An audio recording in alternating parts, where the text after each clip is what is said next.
In this video, I'll be attempting to create a horror game in 48 hours. If you've ever opened itch.io, you've probably noticed that the site is filled with horror games, and for good reason. Horror games can get hugely popular even when the actual gameplay is really quite basic.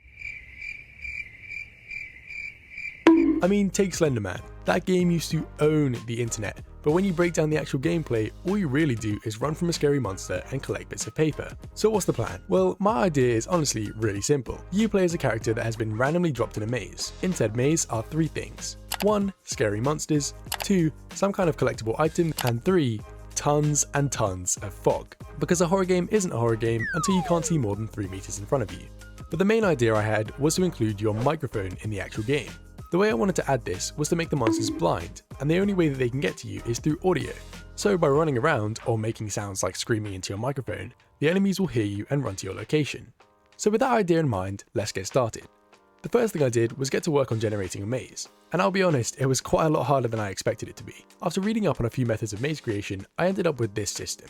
When the scene is loaded, I spawn a bunch of these units in a big square. These units are really just 4 walls, and you can imagine them like a little room. An algorithm then starts in the corner and will go through each unit, cutting away 1 wall at random. If it hits an end or is finished cutting a route out, it will backtrack up the route it's just made until it has another way to go, and it will continue doing this until all the units have been visited and opened.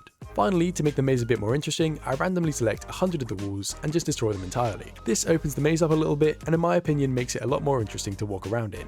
After adding some textures to the maze and making it a whole lot bigger, I added some fog and post-processing to make the game feel a little bit scarier. And already at this point, the game was looking way more interesting and coming together pretty quickly. The next thing I did was create a little player controller and just plopped it down in the corner of the maze.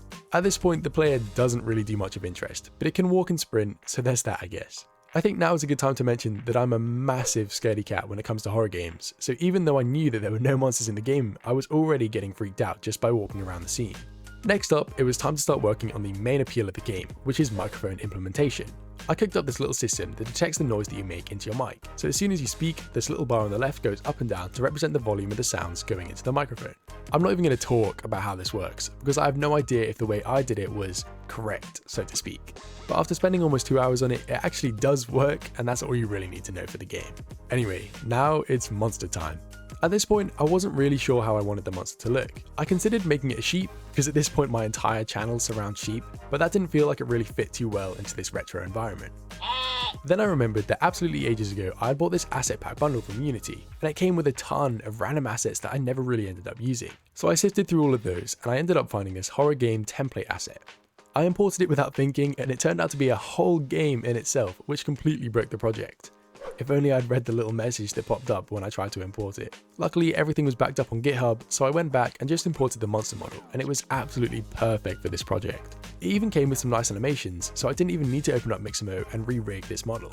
Around the same time, I also massively juiced up the fog, which in my opinion took the creepy factor from 0 to 100 and looked a whole lot better than Unity's default fog. Anyway, I got the monster walking around using Unity's nav mesh. At the moment, all it really does is walk to a random location and then idle for around 10 seconds before continuing to walk around. It has no reference to the player, has no animation set up, and doesn't really do anything of interest, so we'll come back to that later. I then decided that I didn't really like this little audio bar on the left showing how much sound you're making. I decided to replace it with a decibel meter, or in other words, this stupid little model I made in Blender that is basically a sphere slapped on top of a cube. And yes, that sphere is supposed to be a microphone. Later on I added a hand to this, but for now it sort of just magically floats in front of the player. I also made it so that the player's footsteps are also added to the audio bar. This means that if you're running around, you're making more noise than you are if you're walking. I also added crouching, which lets you move around without making any noise at all, and I imagine this would be used for getting past monsters when they're really close by. This circle represents the detectable radius, allowing the monsters to hear the player when they're in this range. If the monster hears the player, it will run to the location that it last heard it, meaning that if you continue to run around after it's already heard you, it's guaranteed to catch up with you and grab the player. I then made sure that if the monster gets close enough, it actually grabs the player, and this little animation plays before the lose screen pops up. With that now added, it's time to add audio. Horror games rely heavily on audio. Sound effects like wind or hearing the monsters stomping about all around you can add massively to the tense feel of a horror game. Without them, games like this feel very hollow, and to properly get immersed in the scene, a good soundtrack is vital. I went ahead and added some super loud footstep sounds that allow you to hear the monsters over the walls. As well as that, I made sure to let them let out some roars at random intervals every 5 to 20 seconds. This really added to the tense feel of the game, and because it's in a 3D space, you can actually hear which direction they're coming from, allowing you to walk away in the other direction. Or, if you're feeling braver, walk directly towards them and probably get yourself killed. One nice little feature I did manage to add to this was obstacle detection. Normally, the audio in Unity is based entirely on distance, so the closer you are, the louder the sound. This is fine for large open spaces, but if for example the monster is on the other side of a wall, you'd expect the sound they make to be more muffled and quieter, so obstacle detection takes care of that. At this point, I only had a few hours left in the project, and I realised that I'd been so heavily focused on making the game creepy, I'd actually forgotten to allow the player to win the game at all. So I admit that I kind of copped out here and made the way you win the game a bit boring and stupid.